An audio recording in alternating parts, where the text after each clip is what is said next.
Welcome. This is Bloomberg Quint, and we are taking stock of earnings from Canfin Homes. And we are in conversation with the managing director of the company, Mr. Girish Kuski. Mr. Kuski, good morning, and thanks for joining in, taking the time out. Good morning. Relatively steadier numbers, better than expected when it comes to Canfin Homes. Can you tell us through, or can you take us through the quarter gone by and how things are panning out after that quarter through the period of the lockdown, sir?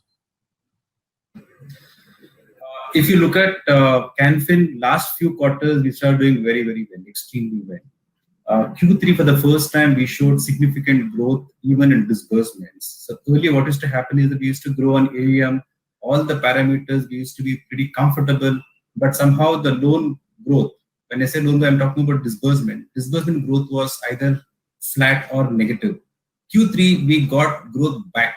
We grew by 12% on disbursements. I think that trend continued. So last 3 to 4 quarters have been really very good for us. That's predominantly because we are focused on growth, we are focused on asset quality, liquidity, and this trend continued.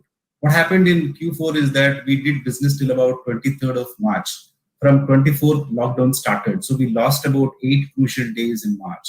And therefore, in Q4, you can see that we have grown on all the parameters quite comfortably, very well. Only on disbursements, we are a little bit short compared to last year Q4. Otherwise, the growth has been phenomenally well. Going forward, see Q1, April, we didn't do any business. May, first 3 weeks, we didn't do any business. We started business in May, 4th week.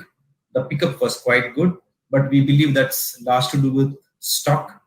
June, it's pretty good. Not able to confirm whether the demand is back or not. It will take some more time because what we are doing now is largely because of the pent-up demand. It's largely because of the stock available. So I believe that Q2 is going to be quite muted. Q3, I think slowly it might come back, assuming that COVID doesn't continue. If it is in the same situation, and if you're able to come out of COVID, let's say next 2 to 3 months' time, then we can see growth coming back in maybe after December or Jan. Right. So, this is out of curiosity because a lot of people have this question in mind. If realty prices were to come off, then they're already starting to see a lot of correction. Is there a higher chance that people would opt for housing loans? And in that case, could there be a little more impetus when it comes to disbursements over the next 3 or 4 quarters? If you look at the interest rate story, I think it is coming down since last few quarters. This trend will continue for next 3 to 4 quarters. In terms of demand, last year was not good because after Island FS and Diwan, market was quite bad. There were a lot of concerns on liquidity and also flow of credit, and therefore last year we didn't see a good growth in book and also in disbursements. Now this year is going to be a challenge because of COVID, added to the issues what was there last year. Some of those things are resolved, but a lot more needs to be done. And therefore, I believe, see, if you look at the property prices now, it would have obviously come down to a certain extent. It may not really impact on the portfolio because for us, most of our customers are first-time borrowers and it is a self-occupation.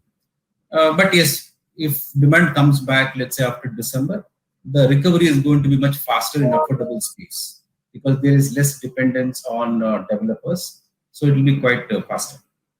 So can you give us an idea about provisioning for bad loans that we made for the 4th quarter and what that number may look like? I know this is a tough time to forecast anything or perhaps put a very pointed number on anything, but perhaps an indication of how things are panning out for the 1st quarter?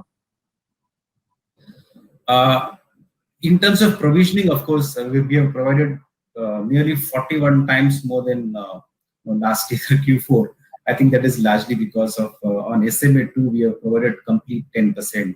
This is for COVID, and also we have provided additional provisioning. So totally it's about 41 crores against 1 crore of last year Q4. So it's significantly high, and that's largely because of COVID. We want to be absolutely comfortable in terms of provisioning. In terms of outlook on business, as I told you, it's too early to predict, but June has been very good for us till now.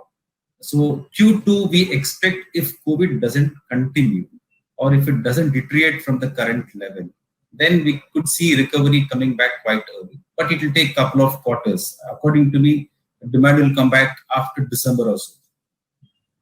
All right. So, and final question then, do you expect a large change in your net interest margins?